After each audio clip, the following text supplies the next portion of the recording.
আসসালামু আলাইকুম বন্ধুরা, আমি রান্না করতে চলেছি মুরগির মাংস। মুরগির মাংসের জন্য এখানে নিয়েছি 500 গ্রাম মুরগির মাংস। এখানে জিরার গুঁড়া,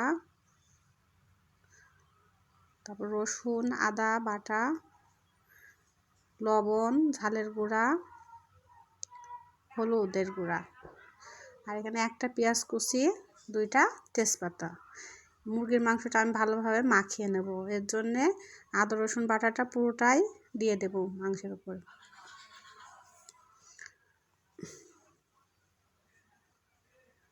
আর পরিমাণ মতো দেব লবণ,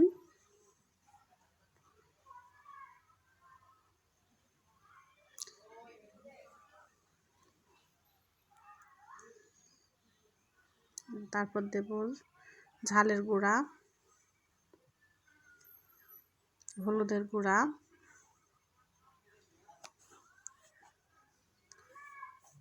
তারপর আমি ভালোভাবে মাংসটা মেখে নেব।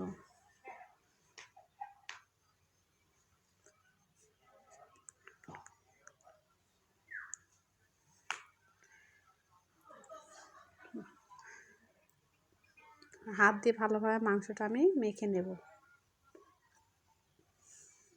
উপর নিচ করে ভালোভাবে মাংসগুলা মাখবো, যাতে মাংসের মশলাটা মাংসের ভিতরে ঢোকে। আমার মাংস মাখা প্রায় শেষ। আর মাংসটা এভাবে কিছুক্ষণ ঢাকা দিয়ে রাখবো। তারপর চলে এসেছি চুলায় একটা কড়াই দিয়ে কড়াইয়ে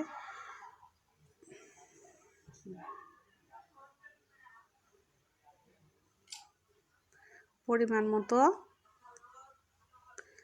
তেল দিয়েছি। এবার দিয়ে দিলাম পেঁয়াজের কুচি। পেঁয়াজ কুচিটা আমি ভালোভাবে ভেজে নেব।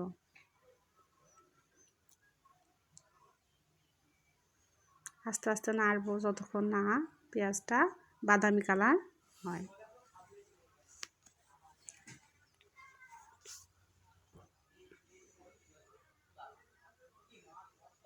পেঁয়াজ কুচিটা অনেকটাই ভাজা হয়ে এসছে।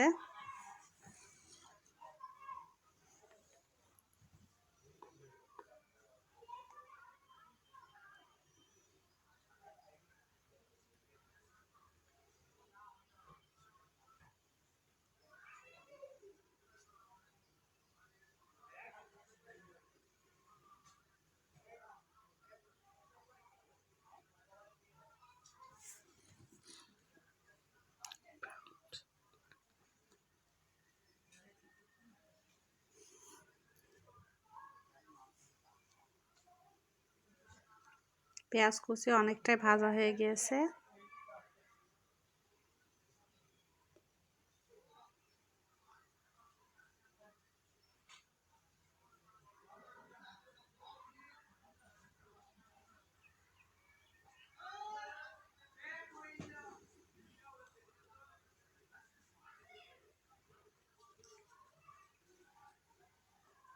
এবার ভাজা পেঁয়াজের মধ্যে আমি মাংসটা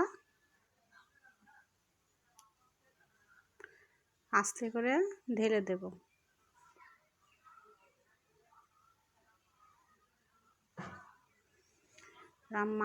মাংসটা ভালোভাবে নাড়াচাড়া করে নেব।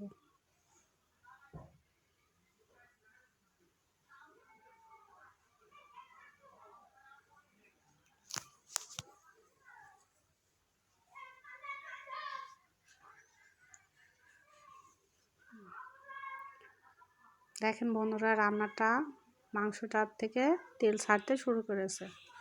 এরকম ভালোভাবে মাংসটা নাড়াচাড়া করে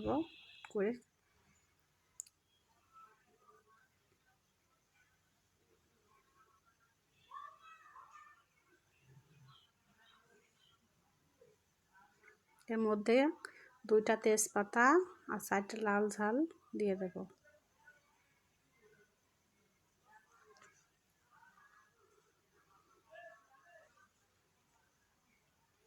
আবার মাংসটা ভালোভাবে নাড়াচাড়া করে নিলাম।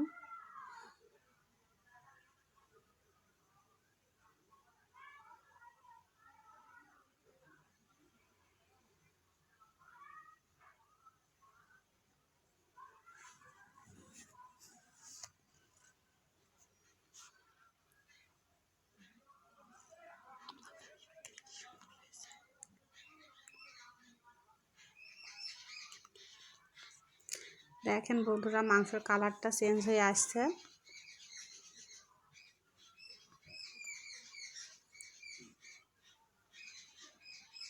এবার কিছুক্ষণ ঢাকা দিয়ে রেখে দেব।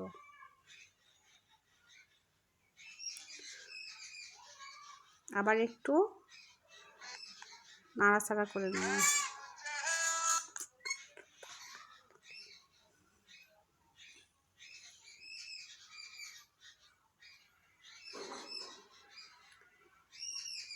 এবার আমি মাংসে অল্প পরিমাণ পানি দেব।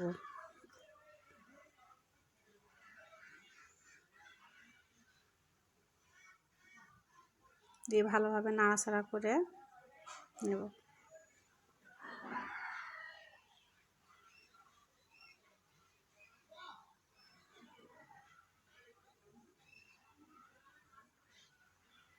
আবার ঢাকা দিয়ে দিলাম। কিছুক্ষণ পর ঢাকা দেব।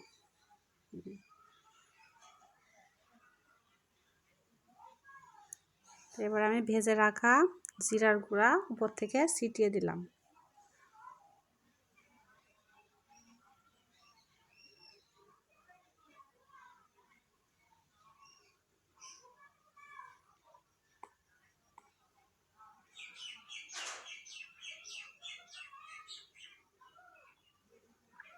আমি জিরা আর গরম মশলাটা একসাথে ভেজে গুঁড়া করে রেখেছিলাম, সেইটাই ছিটি দিয়ে একটু নেড়ে নিলাম। দেখেন বন্ধুরা, জিরা আর গরম মশলার গুঁড়া দেওয়ার পরে মাংসের কালারটা একেবারে চেঞ্জ হয়ে গেছে।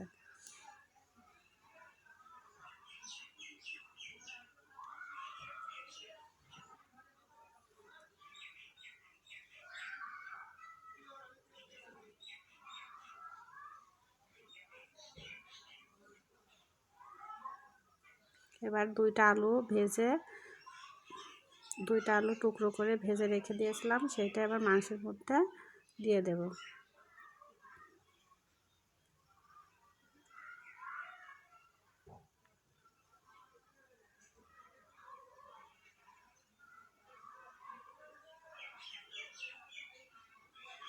আবার নাড়াচাড়া করে দেব।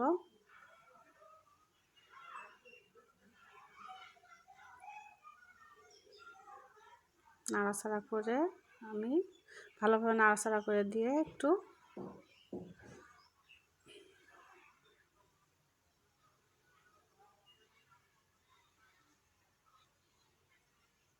অ্যাড করে দেব পানি।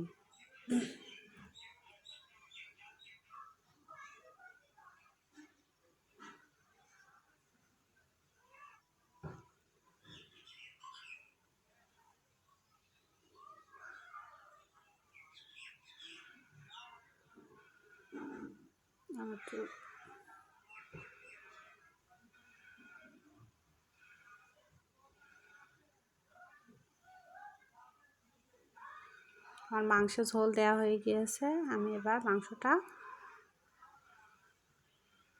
ঢাকা দিয়ে দেব।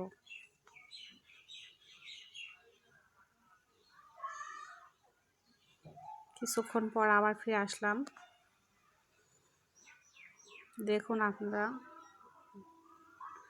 মাংসের ঝোলটা অনেকটাই শুকিয়ে এসছে।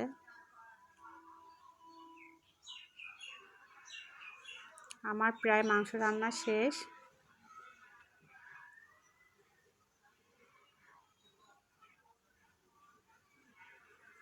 আপনারা এইভাবে মাংস বাড়িতে রান্না করবেন, দেখবেন খেতে ভালোই লাগবে।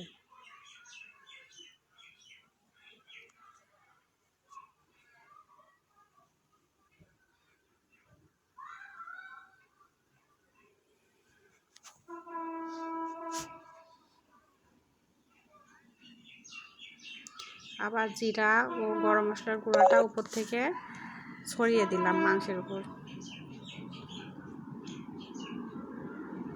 দেখেন বন্ধুরা, মাংসের মশলা